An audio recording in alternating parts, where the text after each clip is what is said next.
guys, welcome back. Good evening mga kabunso. For today's video is gagawa tayo ng hamsa mga kabunso. Para sa ating juris, yan ang ating basal. So gagawa tayo ng hamsa. Yan. Ito yung zibda ang gagamitin natin mga kabunso. Yan. And then, kasi maliit lang man, so maliit lang din ang nilagay natin na hamsa. Yan. Yan mga kabunso ang ating hamsa. Gagawa tayo ng hamsa mga kabunso. Dahil gagawa tayo ng juris. Yan. So yan ang ating hamsa. Yan. Ito ang ating hamsa mga kabunso. Yan, gagawa tayo ng hamsa. And then, ito yung ating juris mga kabunso. Yan. Ito ang ating juris. Pang-Asya nila mga kabunso. Yan. Wow, masarap na mga kabunso. Yung juris ko mga kabunso. Yan. Ito yung juris mga kabunso. Yan. And then, harki-harki pag may time. Para hindi siya magdikit sa baba. And then, dito tayo sa ating hamsa. Kailangan kasi yung hamsa is lalagyan natin ng zibda. Hindi pwede ito siya sa oil mga kabunso. Yan. So, ito mga kabunso, habang tayo ay nag-harki-harki pa sa ating basal mga kabunso. Yan. Yan mga kabunso, ang ating zibda ay ating basal hamsa. Yan. Ito yung hamsa mga kabunso. Yan ang hamsa. Gagawa tayo ng hamsa mga kabunso. Yan, harki-harki lang natin mga kabunso para hindi siya masunog. Dahil kapag iwanan natin to siya, ito ay masusunog siya mga kabunso. Kailangan kasi dito mga kabunso is hindi siya masunog. Yan, oh. Maliit lang ang zibda ang nalagay ko mga kabunso. Wala siyang oil-oil, oh. Kailangan talaga siya bantayan para hindi masunog. Ayan. Ikaw tayo ng hamsa, kaya mga kabunso, ingat, God bless and bye-bye. Juris kayo dyan. So ito yung juris ko. Ayan, ang aking juris. Dahil nag-request ang aking mudra na gagawa ng juris. Kaya mga kabunso, ayan. Ang sarap ng aking juris, oh. Wow, malapot-lapot na siya mga kabunso. Masarap na itong kainin. Yan. Ang aking hamsa, kailangan natin bantayan para hindi masunog. So, kailangan natin dagdagan daw natin siya ng olive oil. Dagdagan daw natin siya ng olive oil mga kabunso kasi parang maliit lang yung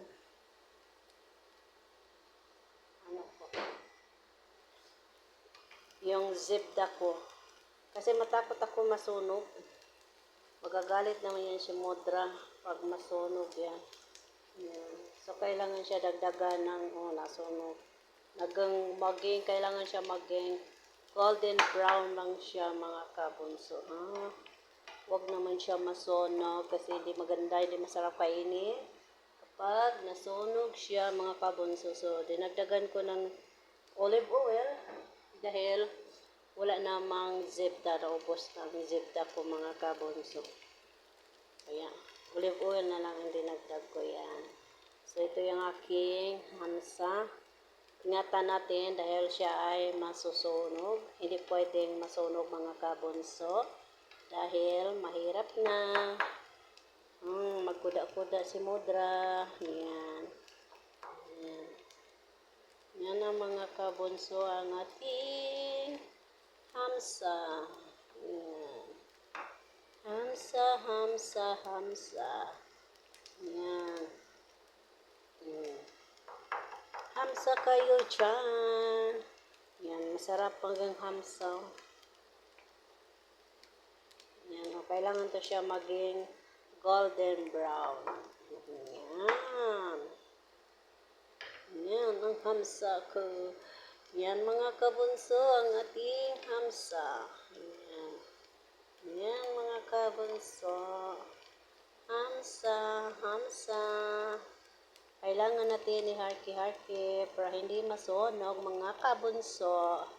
Yan. Hamsa kayo dyan. So, kailangan natin siya ng masarap na hamsa.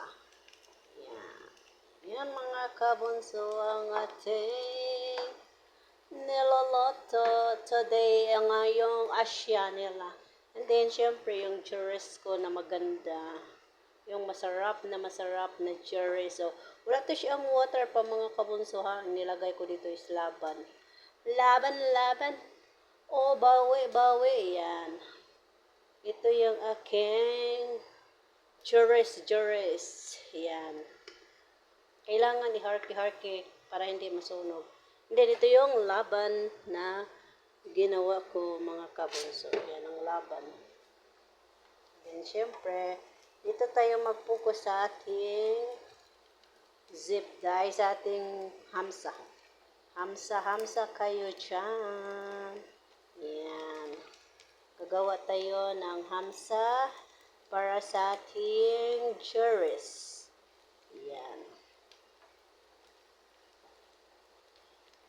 Kailangan natin gagawa ng hamsa para sa ating churros. And then, lagyan natin dito mga kabunso. Dito. 4 churros daw ito mga kabunso. So, lalagyan natin to siya dito.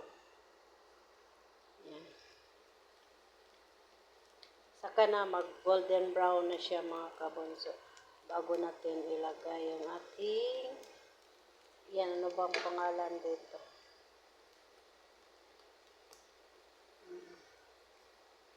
Churros kayo dyan.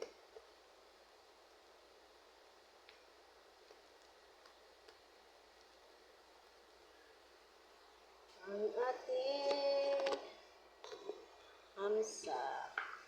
Lagyan natin siya ng 1 milaga. Wow, ang sarap ng aking hamsa mga kabunso. Yan.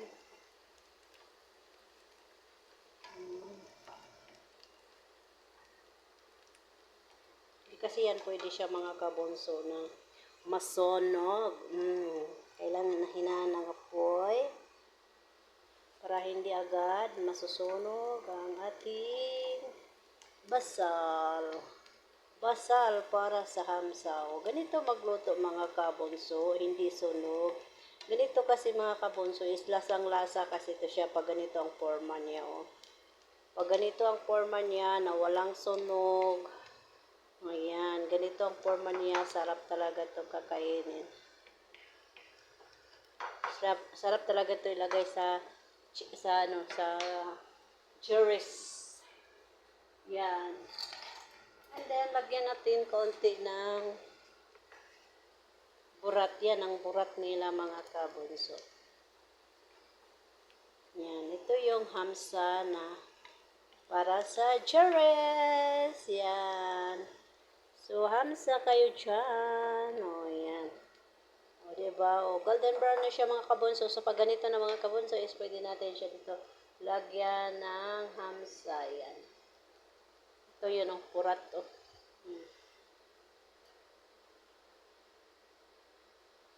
Huwag natin damihan eh. Baka mamaya magkuda-kuda naman si Mudring. Yan. Ang ating hamsa. Yan. Ang bango. Mabango pala to siya mga kabunso. Yan. Tapos na ang ating hamsa mga kabunso. Yan. So, pwede na yan siya mga kabunso, patayin. Dahil, di man yan siya pwede masunog mga kabunso kasi mapait yan siya. So, kailangan natin iharke-harke muna ang ating hamsa. Yan. Harke-harke muna pag may time para hindi siya masunog mga kabunso. So, kahit na patay na yung apoy niya is kailangan mo iharke-harke para hindi siya masunog. Yan. Yan. Pwede na yan siya mga kabunso. And then, dito tayo sa ating cherries. Sa cherries na naman tayo. Yan ang ating cherries. Ang ating cherries is nagkulo-kulos. Sarap naman ito. Yan, masarap na talaga kainin. Sarap na talaga, wow. Wow. Wow, wow, wow, wow, wow, wow, wow. Sarap talaga. Maraming basal, may chicken, may zibda, may sabadi, and then may purple aswad na kaunti, then may laban. Ito yung laban, isang laban ang ginawa ko. Yan. Sarap talaga to mga kabunso.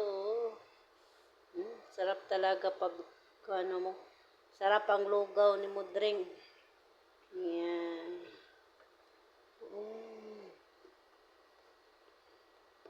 Yan.